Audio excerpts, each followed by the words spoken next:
Hey folks, this is ioEther and we're back with some more World of Tanks. As you can tell, this is Strife in his Yagzilla, the J Panther E100. This is a tier 10 game on Swamp. Ooh. So, yeah, this is the second Yagzilla game we've seen in a very short amount of time. Really, there's a couple explanations for that. First off, they're a lot of fun to watch hit. Second off, I'm running out of games to cast. And third off, I kind of like when they go boom on things, right? Like, isn't that cool?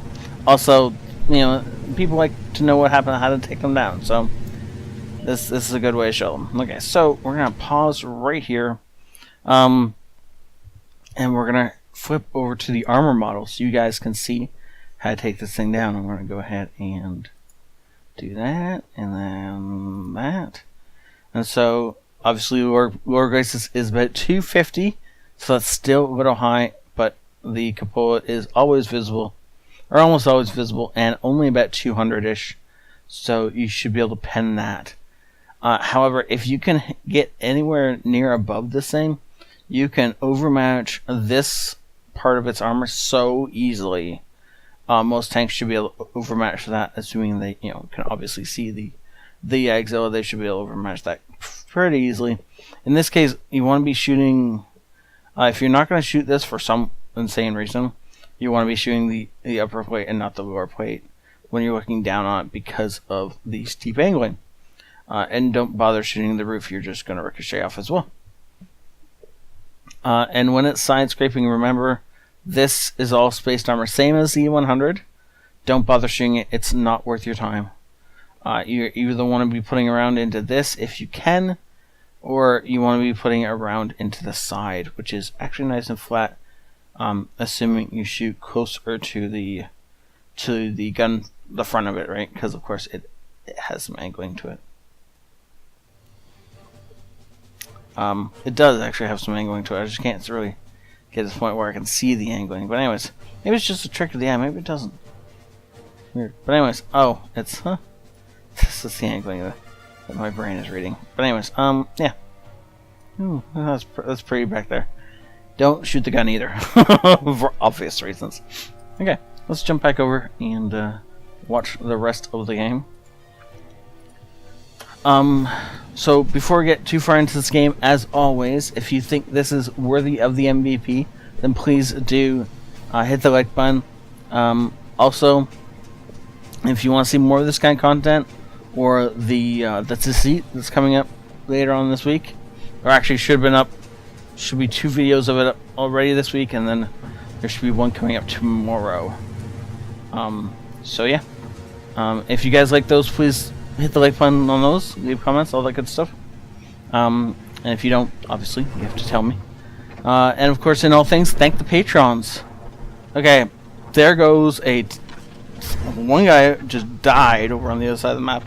It was a we're gonna, yes, we are 1,000 damage until the enemy Yagzilla is the very first round that's fired all game from us, and he doesn't get lit.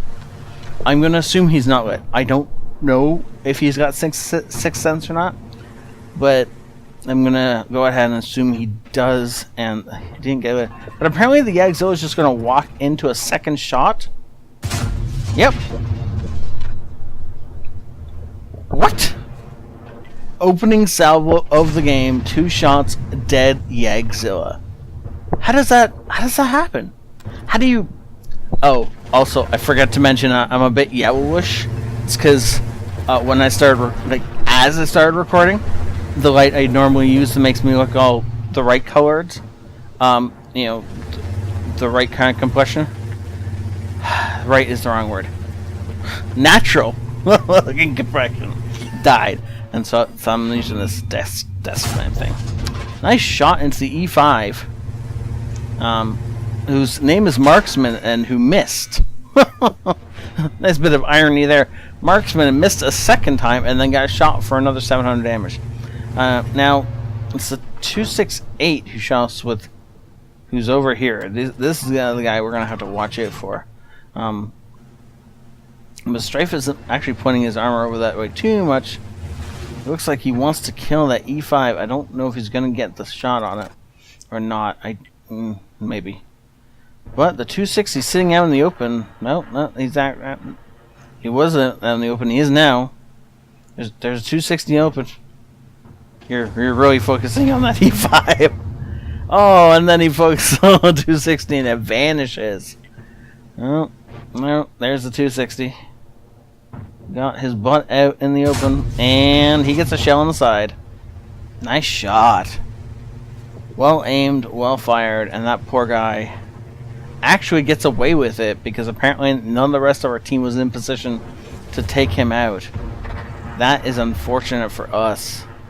I mean, it just happens that way, but it's annoying. So it looks like this E5 has figured out that getting shot is bad for his health, and he's backed right off. And he's going to stay back there for a little bit, at least until our T-57 jumps on him, and then he's probably going to come flying out in a hurry. Now, for some reason, our T-57 has decided that he needs to go around this side of the map. It's going to be a bit interesting because, of course, if he's going around that side, then E5 is, of course, going to be facing him. So, that's going to be a problem as we get shot by the 268. But the E5 is actually facing us, and we bounce off the E5, but he does not bounce off us.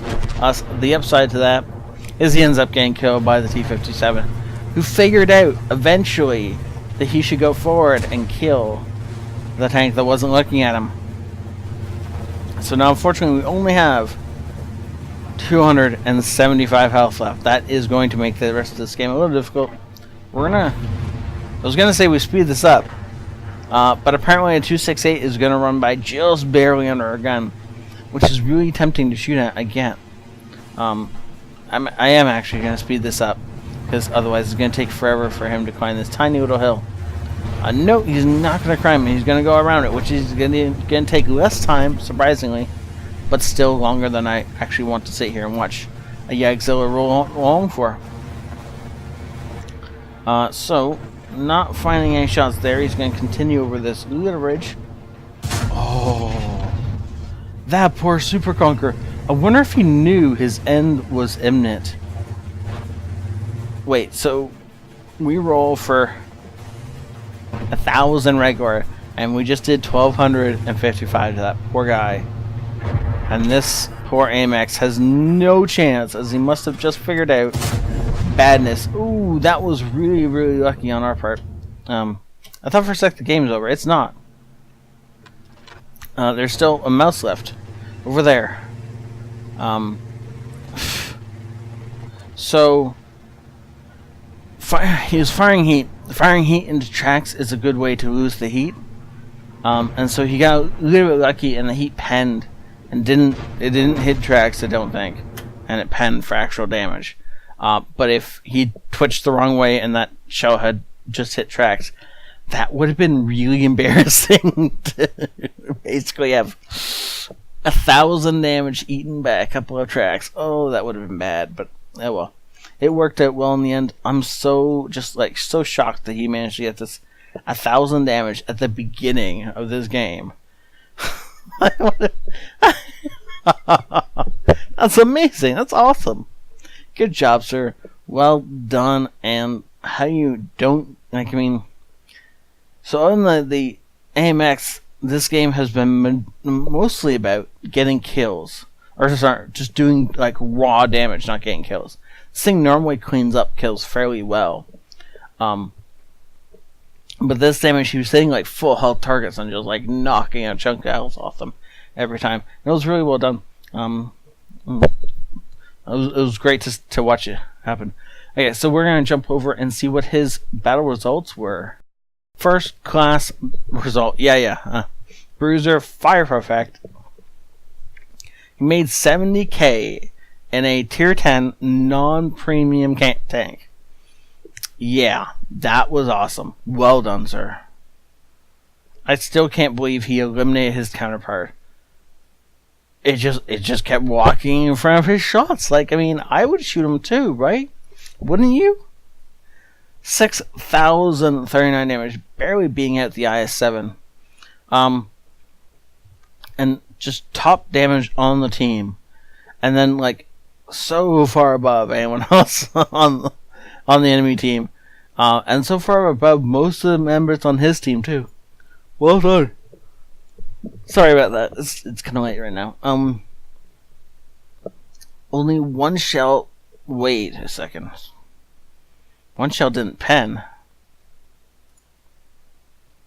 2, 4, 6... Oh, right. The E5 shell. Yeah. The one we bounced. I remember that now. Okay. Which is probably when he switched to heat. That would make me mad too, right? Yeah. Good job, sir. Thank you so much for this game. This was a lot of fun to watch, actually. And I'm glad I sped it up. Do that moving around bit. Again, if you guys think this deserves an MVP, then please hit that like button. If you think it that you want to see more of this kind of content, or want to see my deceit content later on in the week, or you want to send me a game, well, you can subscribe anyway for the first two. If you want to send me a game, then look in the description below and you'll find the instructions for that. And in all things, please thank the patrons, for they are amazing. And they really do help support this channel quite a bit. And I'll see you all next time. This is ioEther out.